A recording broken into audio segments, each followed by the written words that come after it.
आज ही Doubtnut app download करें। Doubtnut पर होगा अब आपके सभी मैथ्स, केमिस्ट्री, फिजिक्स और बायोलॉजी डाउट्स का सफाया। बस अपने क्वेश्चन की फोटो खींचो, उसे क्रॉप करो और तुरंत वीडियो सोल्यूशन पाओ। Download now. क्वेश्चन में हमें दो कॉलम्स दिए हैं, कॉलम 1 एंड कॉलम 2। कॉलम 1 में हमें कुछ कॉम्प्लेक्सेस दिए हैं और कॉलम 2 में उनके आइसोमर्स के बारे में दिया हुआ है। तो हमें इनके स्ट्रक्चर बनाने हैं एंड देन देखना है कि कौन सा जो कॉलम 2 का ऑप्शन है वो मैच कर रहा है। तो सबसे पहले हमें दिया हुआ है CuCl3NH3 थ्राइस। तो हम लिख लेते हैं CuCl3NH3 होल थ्राइस। ओके, और इस पर कोई चार्ज नहीं है, न्यूट्रल कॉम्प्लेक्स है। अब हम इसका स्ट्रक्चर बनाते हैं। तो इन्होंने क्या बोला है, it shows facial isomer and हम एक बार ये भी पढ़ लेते हैं। Cis form is optically active, trans form is optically inactive, shows meridional form, two optically active isomers. Okay, तो यहाँ पर अगर हम देखें तो इसके जो स्ट्रक्चर हैं वो हम इस तरीके से बना सकते हैं। यहाँ पर Cl Cl Cl और यहाँ पे कर सकते हैं हम NH3 NH3 NH3। तो अगर हम यहाँ पे देखें कि सेम अगर हम देखें सेम लिगेंड जो है वो एक दूसरे के एडजेसेंट पोजीशन पे, मतलब एक दूसरे के अबाउट 90 डिग्री पे है। जैसे NH3 सारे 90 डिग्री पे हैं एक दूसरे के अबाउट, और Cl भी। ओके, सो पहला तो ये बन जाएगा।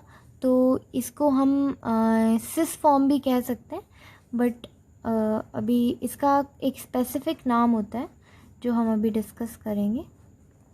और दूसरा केस क्या हो सकता है कि जो NH3 है, NH3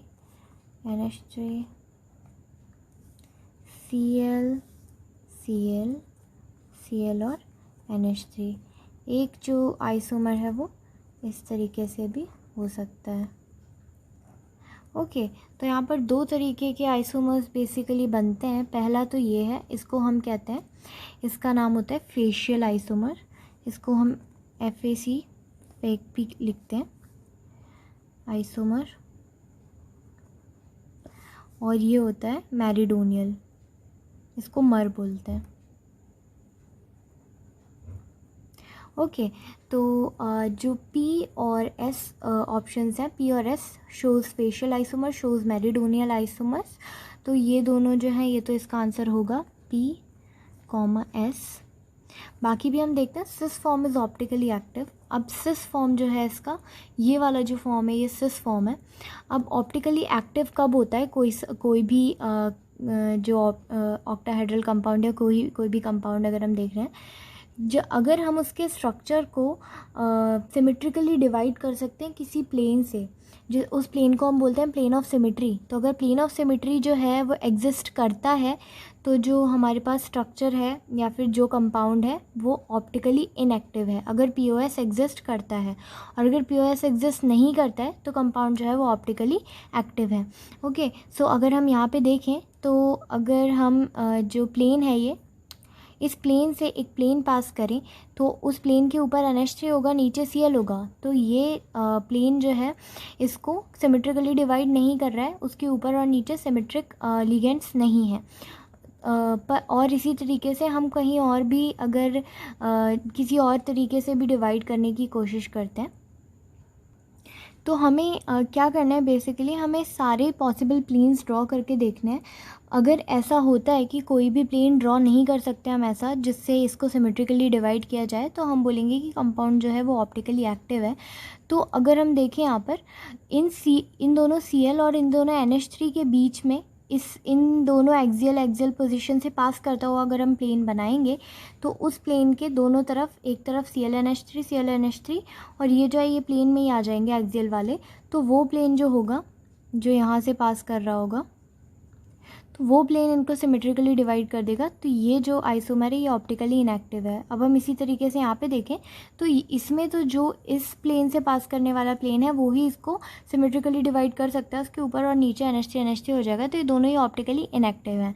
ओके, तो यहाँ पर के two optically active isomers, no ये गलत है। ट्रांसफॉर्म इज़ ऑप्टिकली इनएक्टिव, तो ये सही है। ये जो ट्रांसफॉर्म है इसका वो क्या है, ऑप्टिकली इनएक्टिव है।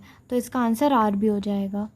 अब यहाँ पे दिया हुआ है CrOX थ्राइस 3 नेगेटिव, तो ये क्या है CrOX थ्राइस 3 नेगेटिव। अब ये जो ऑक्जेलेटो आयन है ये एक डायमैग्नेटिक आयन है, सॉरी बाइडेंटेट लिगेंड है। ये ऑक्जेलेटो जो लिगेंड होता है ये बाइडेंटेट लिगेंड है, और बाइडेंटेट लिगेंड जो होते हैं इसका अगर हम स्ट्रक्चर देखें तो इसका स्ट्रक्चर कुछ इस तरीके का होता है, COO negative, COO negative. Oxalate जो ऑक्जेलिक एसिड होता है उसका ही जो H+ है, जो H+ है उनको रिमूव करके ऑक्जेलेट आयन जो है वही ऑक्जेलेटो लिगेंड की तरह बिहेव करता है। तो इसमें जो अगर हम स्ट्रक्चर बनाएंगे तो इसका स्ट्रक्चर कुछ इस तरीके का होता है, CR। इसमें भी क्योंकि जो हमारा कोऑर्डिनेशन नंबर है वो 6 है तो ऑक्टाहेड्रल स्ट्रक्चर बनेगा। अब यहाँ पर ऐसा प्लेन है OX यहाँ पर OX। ओके, सो ये बाइडेंटेट है, 2 पोजीशंस ऑक्यूपाई करेगा। अब यहाँ पर हमने ये जो स्ट्रक्चर बनाया है यहाँ पर कोई भी ज्योमेट्रिकल आइसोमर जो है वो पॉसिबल नहीं है, क्योंकि सिस्ट्रॉन्स हम इसमें शो नहीं कर सकते, क्योंकि दोनों ही जो एटम्स हैं यहाँ पर दोनों ही एटम्स जो डोनेटिंग एटम्स हैं वो दोनों ऑक्सीजन है, सिमेट्रिकल है। तो यहाँ पर जो ज्योमेट्रिकल आइसोमर्स हैं वो तो ड्रॉ नहीं किए जा सकते, बट ये जो है ये ऑप्टिकली एक्टिव ज़रूर है। कैसे? अगर हम इसमें कोई भी ऐसा प्लेन ड्रॉ करने की कोशिश करें, प्लेन ऑफ सिमेट्री, तो हमें इसमें कोई भी प्लेन ऑफ सिमेट्री नहीं मिलेगा, हम किसी भी तरीके का प्लेन ड्रॉ कर लें। तो अगर हम इसका मिरर इमेज भी बनाते हैं तो वो भी सुपर इम्पोजिबल नहीं होगा। जो ऐसे कंपाउंड जिनका मिरर इमेज सुपर इम्पोजिबल नहीं होता है वो भी ऑप्टिकली एक्टिव होते हैं। तो यहाँ पर हमें 2 आइसोमर्स मिलेंगे जो कि ऑप्टिकली एक्टिव होंगे, ये और इसका मिरर इमेज। ओके, सो 2 आइसोमर हमें मिलने वाले हैं। सो 2 ऑप्टिकली एक्टिव आइसोमर्स हमारा यहाँ पे आंसर हो जाएगा, जो कि टी ऑप्शन है। ये फेशियल और मैरिडोनियल आइसोमर्स शो नहीं करेगा, सिस फॉर्म ट्रांसफॉर्म भी शो नहीं करेगा, तो ये सब जो है ये आंसर नहीं है। अब यहाँ पर हमें दिया है CrCl2OX ट्वाइस, तो यहाँ पर भी हम स्ट्रक्चर कैसा बना सकते हैं, CR,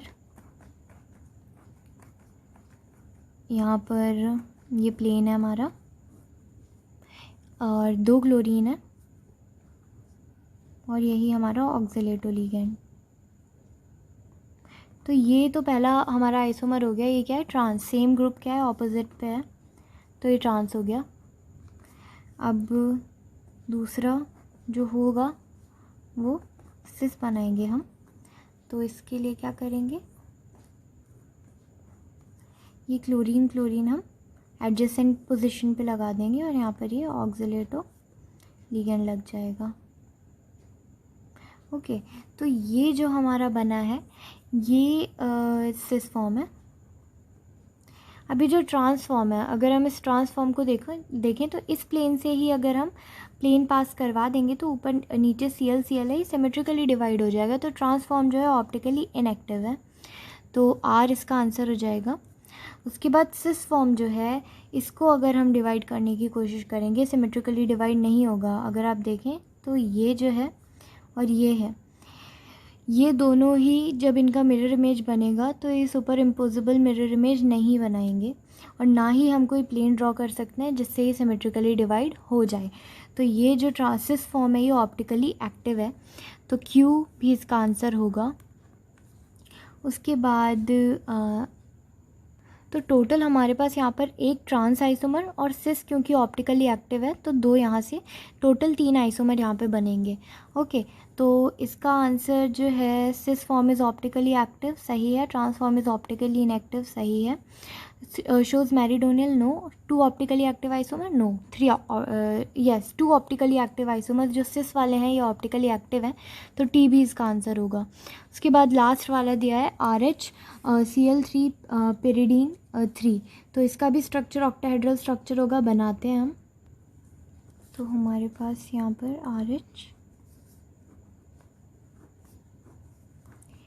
पिरिडीन भी जो है ये एक मोनोडेंटेट लिगेंड है, तो इसका स्ट्रक्चर जो होगा बेसिकली इसी के जैसा जो फर्स्ट वाला हमने देखा था, ऐसा ही फेशियल और मेरिडोनियल आइसोमर्स हमें यहाँ पे मिलेंगे।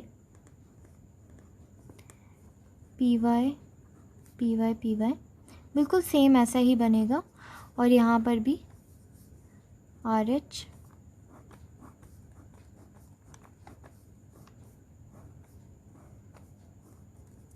यहाँ पर क्लोरीन। ओके, सो ये फेशियल और मेरिडोनियल आइसोमर्स बन गए। ओके, सो इसका आंसर भी क्या होगा, पी एस, और जो इसका ट्रांसफॉर्म है वो ऑप्टिकली इनएक्टिव है, तो आर। ओके, सो हमारा फाइनल आंसर क्या हो गया, ए का P S R and D का भी पी एस आर, बी का टी, सी का आर क्यू टी। क्लास 6 से 12 से लेके नीट, IIT, JEE मेंस और एडवांस के लेवल तक 10 मिलियन से ज़्यादा स्टूडेंट्स का भरोसा। आज ही डाउनलोड करें डाउटनेट ऐप या व्हाट्सएप कीजिए अपने डाउट्स 8400 400 400 पर।